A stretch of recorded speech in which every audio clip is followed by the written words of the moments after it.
बीड हादरलं, सरपंचाची गोळ्या झाडून हत्या, बबन गित्तेसह 5 जणांवर गुन्हा दाखल.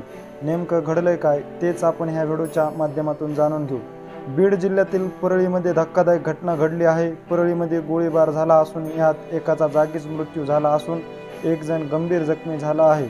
या घटनेनंतर बीडमध्ये खळबळ उडाली आहे. जखमी व्यक्तीवर अंबाजोगाई येथील रुग्णालयात उपचार सुरू आहे.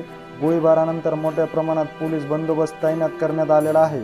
बीडच्या परळीत शनिवारी रात्री गोळीबार झाला. यात मरळवाडीचे सरपंच बाप्पू आंधळे जागीच ठार झाले आहेत, तर ज्ञानबा गित्ते गंभीर जखमी झाले आहेत. शहरातील बँक कॉलनीत ही घटना घडली आहे. गोळीबारानंतर परिसरात एकच खळबळ उडाली.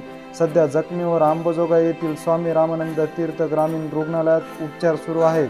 या घटनेनंतर बीडमध्ये पोलीस अधीक्षक नंदकुमार ठाकूर यांनी घटनास्थळाला भेट दिली.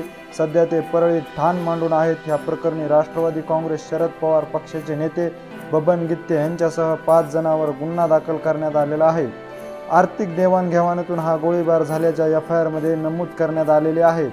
दरम्यान गोळीबारानंतर परळीत मोठा पोलीस बंदोबस्त तैनात करण्यात आलेला आहे.